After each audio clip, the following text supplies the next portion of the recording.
trauma comes in many different forms. Whether you've lost a parent, whether you've suffered going through a breakup, whether it's something that's been buried for a while and is kind of just bubbling under the surface, and you only acknowledge it or recognize it because you realize there's problems in your life and you're not feeling yourself. So trauma, I think, really is the basis for almost everybody's unhappiness within life, their unstableness or their deep sadness. And trauma is not something we really often think about exercising or diving into, because the sort of maybe needing therapist or needing support is often pushed away, and it's kind of like the stereotypical attitude for men, like, oh, toughen up, just suck it in, just bury your feelings and things like that. That really has been the way I've dealt with things, for the most of my life until the last sort of 10 years. Well, maybe not 10 years, 8 years, 9 years. But trauma is it's a real big part of our lives and who we are. And unless we start to work on it, then we're just going to fall away and get worse and worse and spiral out of control. But trauma is surprising how it creeps up on us and how deep it affects us. And we don't want to acknowledge just how hurt we are by trauma, how much pain we have.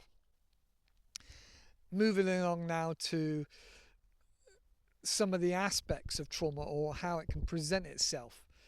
It can make us, especially men, feel alone, because men are often kind of more like lone wolves. We like to think that we're independent and we're strong and we're in control of our emotions and we're in charge of our emotions. And then there's a lot of strength in that, but it does make us feel isolated quite a lot. And then through that isolation, there's things like depression and anxiety. And we don't even think about often some of the other feelings that go with that, like guilt and ashamed and having no value. And this is kind of the mindset of people that really struggle with life and those that take their own lives. Just the feeling of being ashamed is something you think about as, like a child might be ashamed of doing something wrong. But as an adult, we can still have those feelings and those mixed emotions and confusion. And it's really, really not just painful, but seriously traumatic and seriously bad, detrimentally to our health, our mental health. It's really, really strong and really, how do I put it, real heavy motivators to bring us down into a bad place. And then moving on to the next part, then there's kind of like an awareness that we're not feeling great, and so we need to change that by doing something about it. And often we move into self-medication. And what's socially acceptable is alcohol. And alcohol has a whole spectrum of what's enjoyment all the way down to what's what's frowned upon. But socially acceptable also is cannabis and weed. And a lot of people use this. They just think, it's just something to chill me out, relax me. But like alcohol, once you get that connection in your mind, in your brain between a substance or something that makes you feel good to alleviate bad feelings, then that connection is strong and it reproduces again and again and again, and your brain's like, oh yeah, I'm feeling a bit bad, I'm tired, I feel a bit crappy. Oh yeah, I'll get drunk. Yeah, that'll take it away. That'll fix it. And that becomes a habit. Your brain creates that into a habit, as in like, this is what I need to do. I feel like this. I should do that. But it's not just people with addictions or that kind of personality, and I'm that kind of person. I tend to have that 100 mile an hour addictive personality to something, whether it's sugar or alcohol or drugs, when I was a young man, I realized I couldn't just have a little bit. And so there's a lot of things I cut out of my life completely, which I know a lot of people say, oh, I don't want to cut this out, I don't want to cut that out, I'll have a deprived life. But actually, for me, it's the other way around. I'm more free. I know that thing is really, really bad and not good for my life. So I cut it out completely and I feel free. Free to be more me.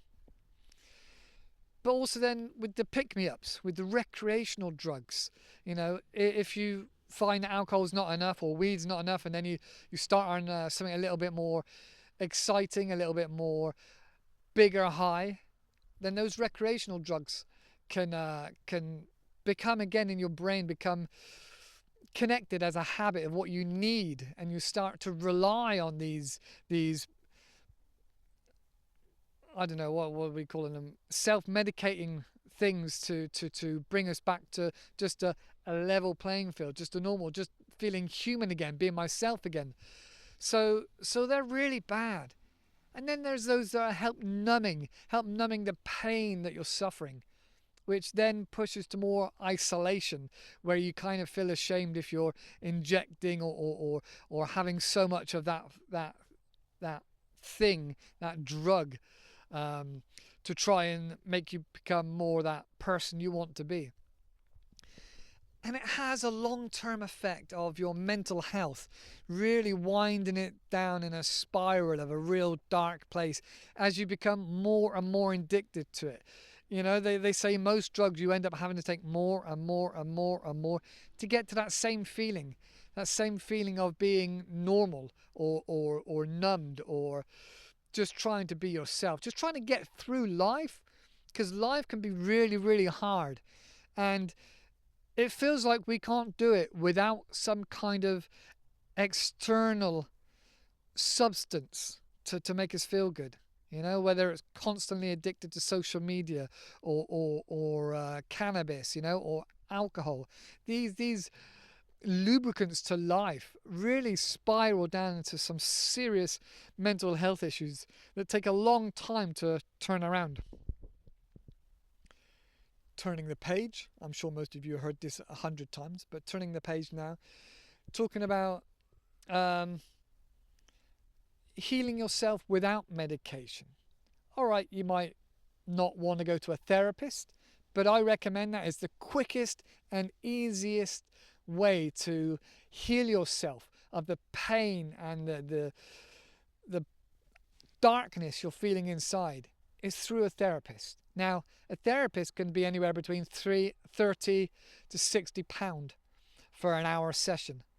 And it can go much, much higher, hundreds and hundreds of pounds per hour. Now, a lot of us can't afford that. But what I did was I sought out my own therapy. I sought out reading lots of counselling books, therapy books. And I don't just mean like 3, 4 or 5. I'm talking like 10, 15, 20 of these books.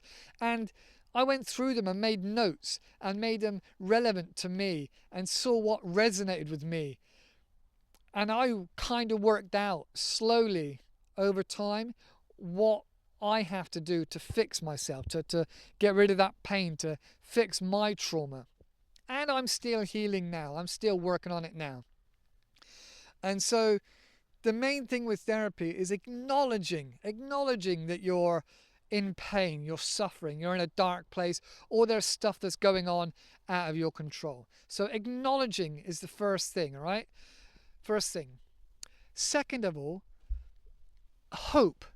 Once you start going to therapy or you start reading these books and you get quite a way through it, you'll realize there is hope. This is not going to be like this forever. You are going to come out the other side a stronger, better person.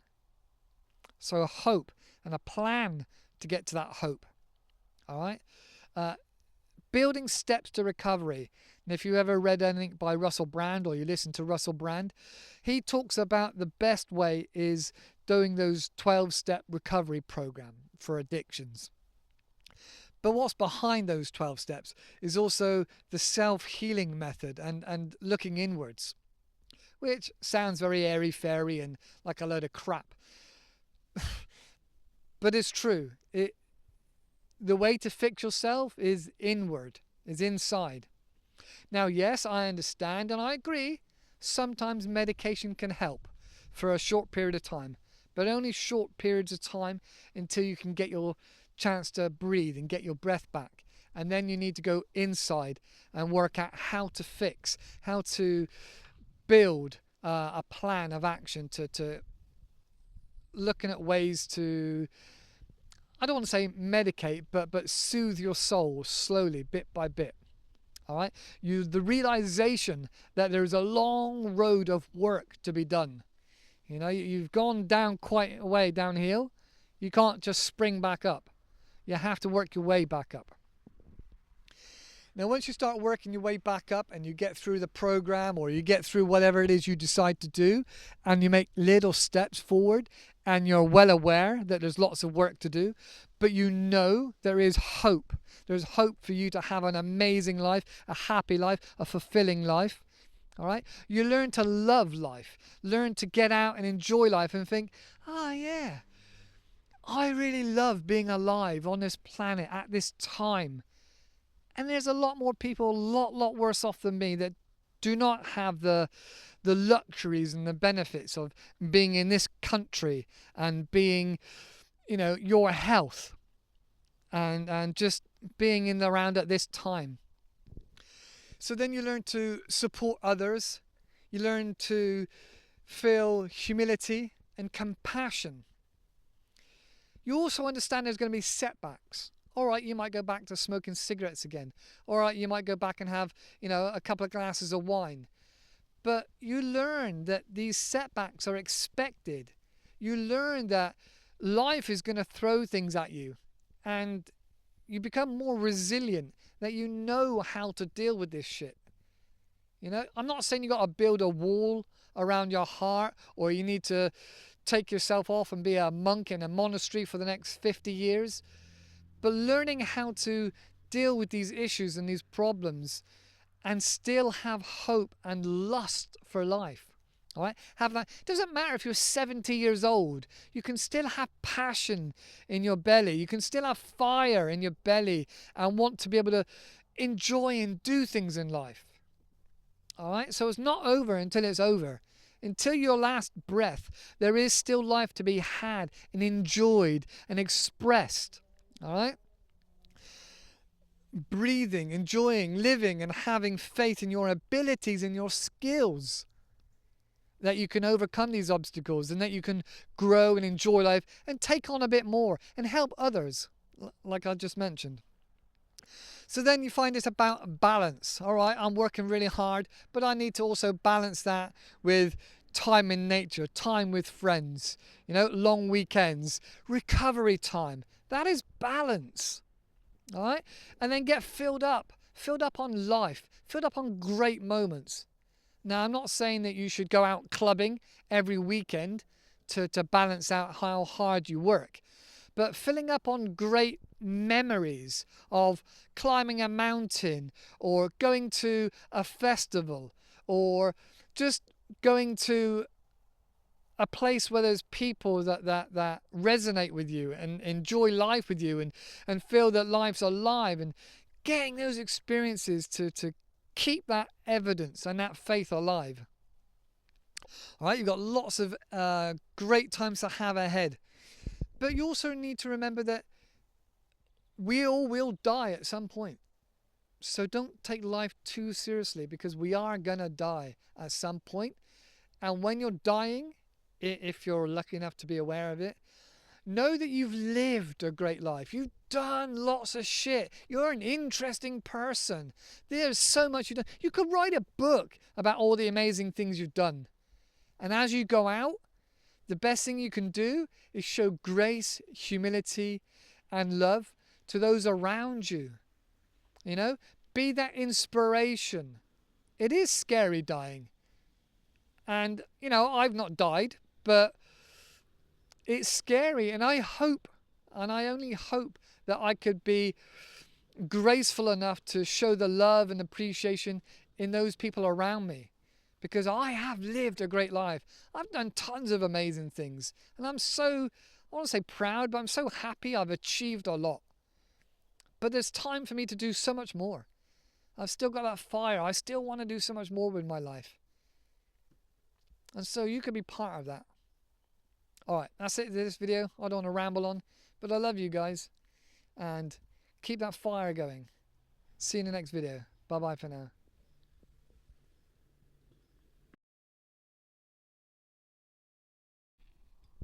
You're still here. Well, actually, I knew you were still here. Otherwise, you wouldn't be watching this. But anyway, so thank you for sticking around. You obviously want to know a bit more about me. So I've got some notes here that I've written down, but they're blowing in the wind. So forgive me. All right, what's been happening since we last spoke? Well, first of all, I broke my glasses. I just sat on them. I think I sat on them or something earlier today. But there we go. They're only cheapy ones anyway. Right, so yeah, broke my glasses. I reached a small milestone on my other YouTube channel, which is for helping people learn English. So that's really good. I'm really happy with that. Obviously spent a little bit of marketing on that as well, because, you know, it takes a long time. Right, what else? I've done a little bit of agency work to top up the coffers, to top up the finances a little bit. Obviously, I've run out of money quite often, and so I occasionally have to do a bit of work. But normally I just prefer to do dog sitting, because then I'm free to do lots of other things. All right, what else? I found some interesting hikes. I've been on some nice long walks. That's been really good for my mind and soul and my body. That's good. I've been to 3 different towns exploring, finding out what's interesting about those towns. So that was good. I got given a travel fridge. My milk's been going off, you know, in this summer and this weather. So the milk's been going off. So got given a travel fridge. So I'll plug it into the cigarette lighter.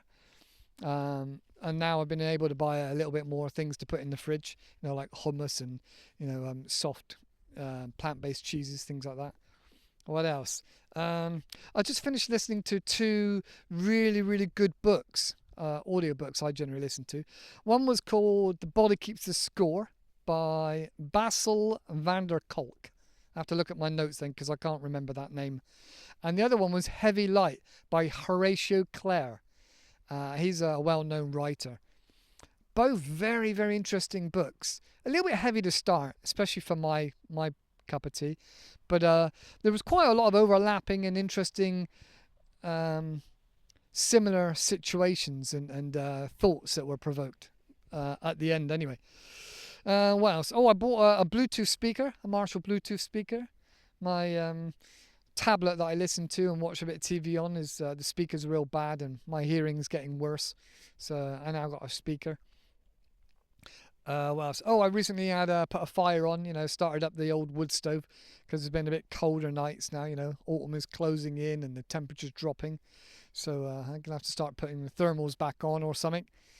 What else? Well, coming up next, I suppose, over the next few months, got a new website.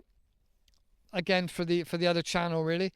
Got to refresh that and change it and connect to a different platform.